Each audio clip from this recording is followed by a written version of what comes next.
avec qui la personne évitante finit-elle réellement par faire sa vie? Ce n'est pas la personne que vous croyez. C'est l'une des questions les plus fréquentes que les gens se posent après avoir été rejetés par un profil évitant. Avec qui finissent-ils leur vie? Finissent-ils un jour par se poser? Trouvent-ils quelqu'un de mieux? Regrettent-ils de vous avoir repoussé?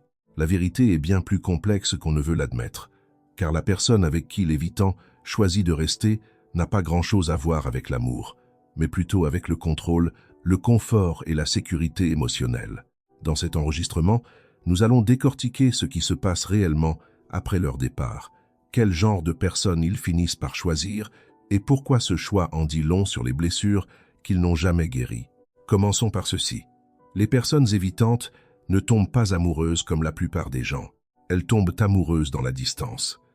Elles ont soif de connexion, mais seulement quand celle-ci est juste hors de portée. Au moment où quelqu'un s'approche, que ce soit sur le plan émotionnel, physique ou spirituel, le système nerveux de l'évitant bascule en mode panique. Pour eux, l'intimité est perçue comme un danger. Ce n'est pas qu'ils ne veulent pas d'amour. C'est que l'amour leur rappelle la dépendance, la vulnérabilité et le sentiment d'impuissance qu'ils ont ressenti il y a bien longtemps. Alors, quand vous avez essayé de les aimer profondément, ils n'y ont pas vu de l'affection, ils y ont vu une menace. Et plus vous essayez de les retenir, plus ils ressentaient le besoin de s'éloigner.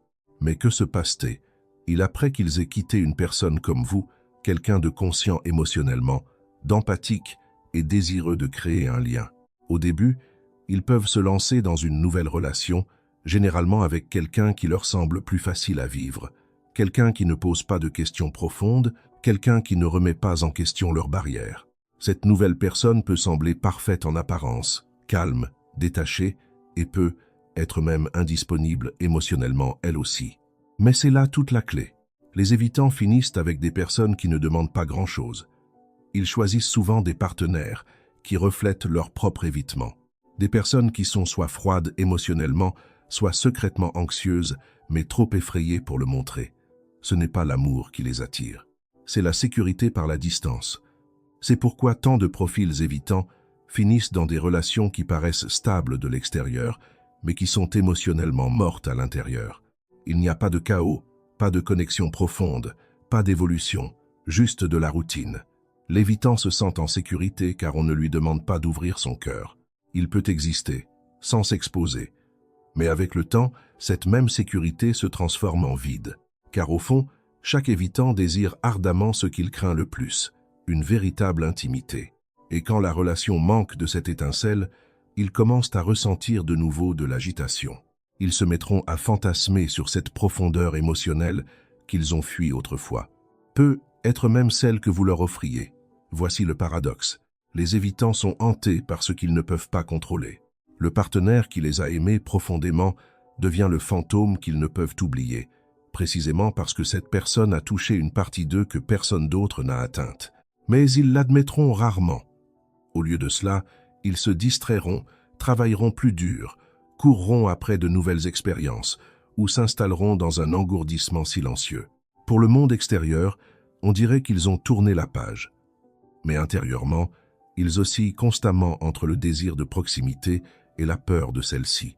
C'est un cycle épuisant d'attraction et de rejet émotionnel.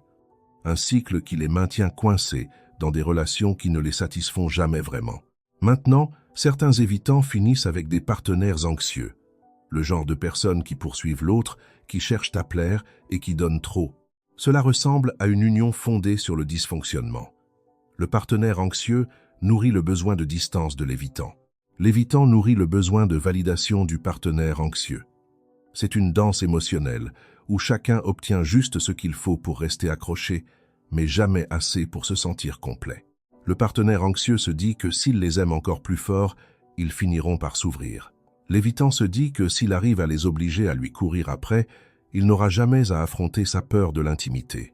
Et ainsi, ils confondent tous les deux la tension avec la connexion. Mais voici ce qui est fascinant. Beaucoup d'évitants ne finissent pas avec des personnes qui les aiment intensément.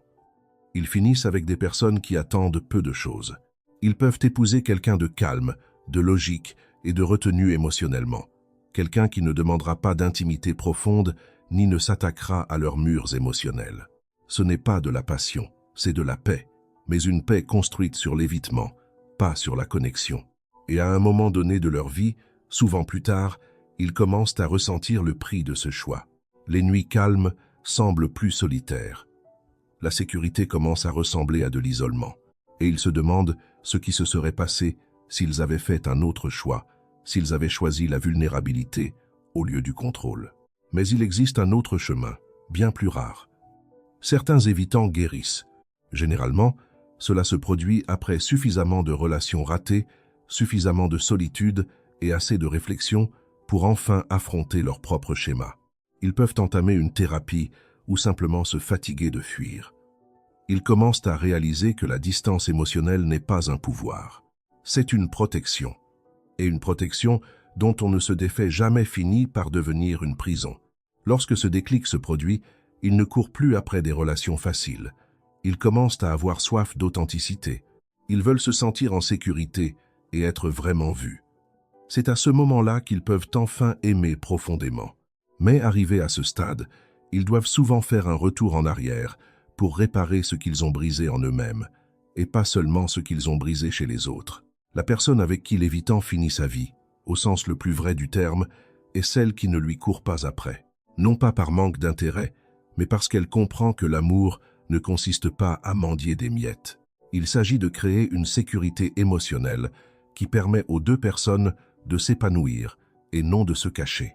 Lorsque l'évitant rencontre enfin quelqu'un qui incarne ce genre de maturité émotionnelle, une personne calme, ancrée, patiente, mais qui ne se sacrifie pas, il fait l'expérience de quelque chose de nouveau.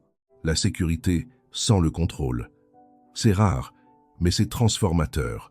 C'est là que vous voyez un évitant apprendre lentement à rester au lieu de fuir. Cependant, beaucoup d'évitants n'atteignent jamais ce stade. Ils finissent dans des relations qui sont fonctionnelles, mais émotionnellement creuses. Une compagnie tranquille, avec quelqu'un qui ne déclenche pas leur peur, mais qui n'éveille pas non plus leur cœur.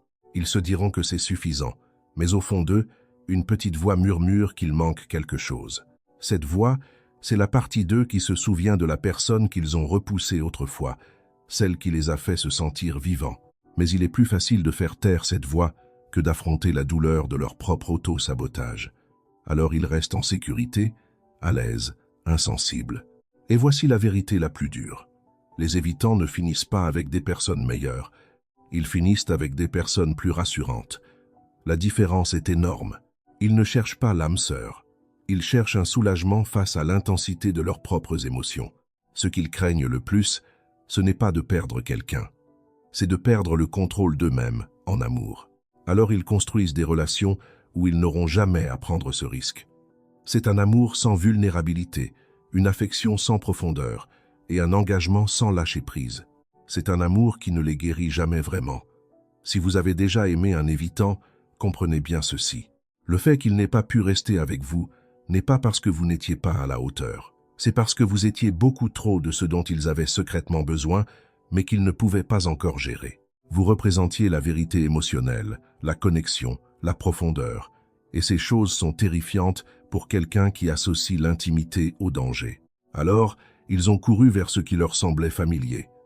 La distance, la simplicité émotionnelle, la prévisibilité. Mais n'enviez pas la personne avec qui ils finissent. Ce qui semble paisible de l'extérieur n'est souvent que de l'évitement déguisé en routine. En fin de compte, la personne avec qui l'évitant décide de rester dépend de sa capacité à affronter ses propres peurs. L'évitant non guéri finit avec le confort. L'évitant guéri finit avec la connexion. Et ce sont deux vies complètement différentes. L'une est calme et solitaire. L'autre est vulnérable mais épanouissante. Mais la véritable leçon à retenir est celle-ci. Vous n'avez pas besoin d'attendre en espérant qu'il change. Votre rôle n'est pas de prouver votre valeur à quelqu'un qui a peur de l'amour. Votre rôle est de vous choisir de la même manière qu'ils ont été incapables de vous choisir, car c'est à cela que ressemble la vraie guérison.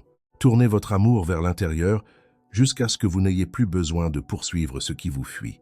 Alors quand vous vous demandez avec qui l'évitant finit sa vie, rappelez-vous ceci. La réponse n'a jamais rien à voir avec eux.